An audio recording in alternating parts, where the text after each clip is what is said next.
We turn to former House Speaker Newt Gingrich. I guess I should ask you, are you going to run in 2016 I agree if with Romney Chris. doesn't win? I think we're all going to be supporting Romney's reelection.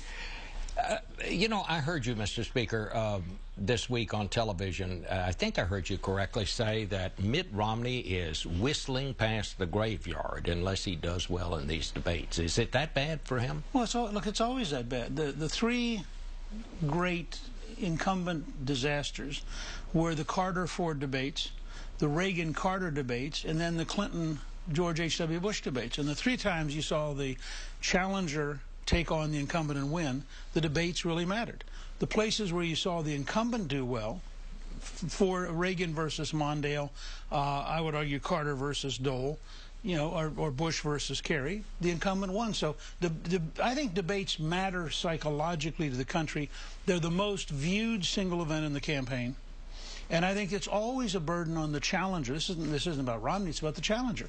The challenger has to make two cases. The incumbent should not be reelected, and I would do a better job. It's a two-part. I mean, you first have to make sure people say, yeah, Obama's stagnation is unacceptable, but then you got to say, and by the way, this guy will be better.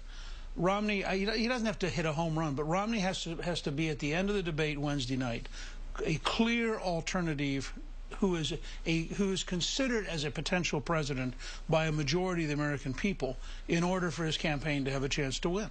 Is that another way of saying if he doesn't win these debates, he's not going to be president? Well, no challenger is going to become president if they can't stand up to the incumbent president. This was true for Carter against Ford. It was true, and Ford made a mistake and it cost him dearly. It was true of Carter as the incumbent against Reagan, and Reagan stood up to it and Carter was cost dearly. And frankly, it was true of George H.W. Bush. He had a moment to knock out Bill Clinton. He didn't do it.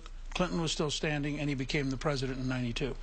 This debate is going to be about domestic affairs. I want to ask you about something on the foreign policy front, because the administration has basically changed its account of what happened in Libya, where our U.S. ambassador was killed.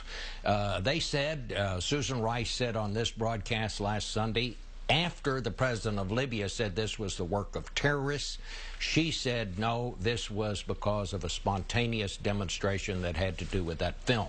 Now, they have come around to saying, well, yes, it was a terrorist attack. Is Mitt Romney making enough of this? I haven't heard too much from him on that. Bob, what struck me, and I've known the Director of National Intelligence for years. He's a bright man. He's a competent man. This administration, in effect, is now saying to us, oh, don't blame the United Nations ambassador, don't blame the White House spokesman, don't blame the president, because our intelligence system failed so decisively. Now, I don't know which worries me more. The idea that the intelligence system took weeks to figure out the obvious, although we are told that, in fact, they had information the day before the attack, because the video that went out from al-Qaeda asking that the ambassador or that somebody be killed on 9/11 was a day earlier. So I don't know whether I feel more comfortable knowing that the administration was incompetent and lied to us, or I feel more comfortable knowing that the intelligence community was totally out of touch. My hunch is the intelligence community was not out of touch. The ambassador's own diary apparently indicates that he was worried about being targeted for death. You have to ask yourself, there should be, the Congress will be holding hearings right now. How could an ambassador be in Benghazi, the hotbed of anti-American sentiment in Libya? How could he be there on 9/11 with no security? I mean, this entire incident makes no sense. And yes, I think Romney should be demanding that the president tell the American people the truth. Do you think, getting back to the campaign, do you think that Mitt Romney's got to move a little bit more toward the center here as we come toward the election?